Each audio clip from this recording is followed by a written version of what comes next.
Let's take a look at what our A-list has to say about this and all of the hot topics today. Paul Rieckhoff is the founder and executive director of Iraq and Afghanistan Veterans for America. Leslie Sanchez is a Republican strategist and a former director of the White House Hispanic Education Initiative in the Bush White House. And it's her first timer here at the live desk, so we welcome her. Lisa Evers is back. She's a Fox 5 New York reporter. And also today's wild card, Cody Willard, got the hot seat today. He's a hedge fund manager and columnist for the Financial Times and TheStreet.com.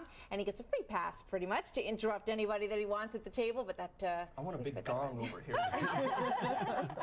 Cody, let's get started with you. We're talking about the impact of the president on these elections, and clearly a lot of it has been about Iraq. A lot of it's been about other issues that have come up, including Katrina along the way. But he's out there. He seems to be enjoying it. This is really his last campaign, if you look at it that way. Well, but right or wrong, the Republican nominees are not embracing it. I mean, I think it's a mistake actually to kowtow to the short-term political polls. That yes, I mean Bush is very unpopular right now, but when we look back 6 years or 10 years, are we going to think that Chris made a good decision in basically sidestepping the most powerful man in the world coming to embrace him, and he doesn't even show up? I'm not sure that's a smart move. I think that no matter what, people, when they see the president, when you see the president of the United States step into a room, it makes you sit up and take notice. And I think that some Republicans may have made a mistake by not embracing having the president help them out in some of these cases. And, Republican strategists, many of whom,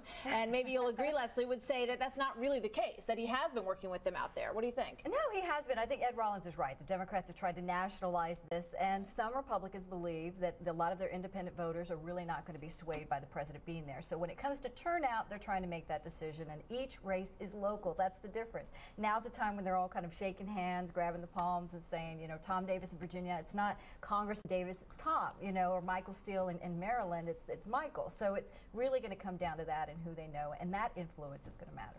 But Martha, I think also when the president does come to town and he does do an event, that changes the whole nature of the way people are looking at that local candidate. Yes, the races are all local, and it's going to come down to what people think is going to happen and be best for them in their own particular state or their own particular district. But he has helped a couple of candidates who are in very tough races by being there and supporting them.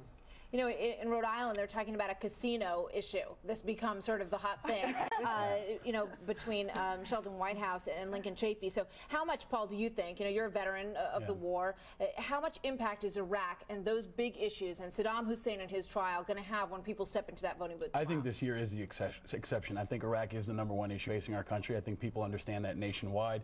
And I think this election is going to be a referendum on the war in Iraq. If you like the way it's going, you're going to vote with Republicans. If you don't, you're going to vote with the Democrats. An interesting revelation, in addition to the Saddam trial news, is that the Military Times came out this weekend and called for Rumsfeld's resignation. That means people within the military community are fed up with Rumsfeld and are finally making themselves you're shaking your head.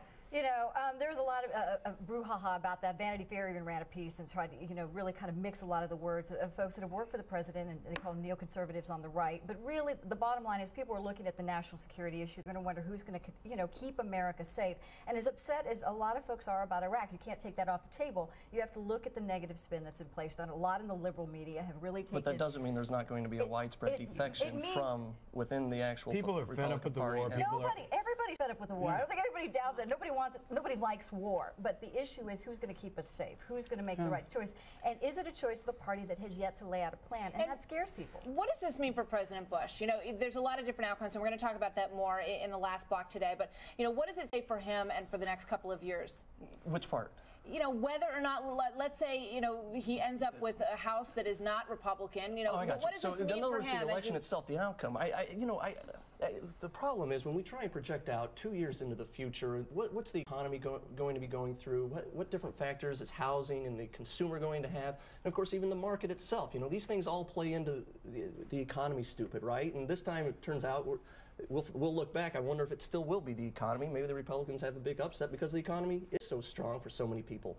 I don't know. I think you look out in 2008 and it'll be a wild. All right, we're going to look out there to 2008 coming up. We're going to continue to do that. And then we have another issue that we want to talk about right after this break. Some would say that there's nothing pretty about politics going on out there, but it seems that looking good is pretty important for a lot of candidates these days. A look at why beauty and image and politics, here's a handsome guy, go hand in hand these days, and we poll our A-list panel and get their predictions for tomorrow's election day as well. We'll be right back. Stay with us.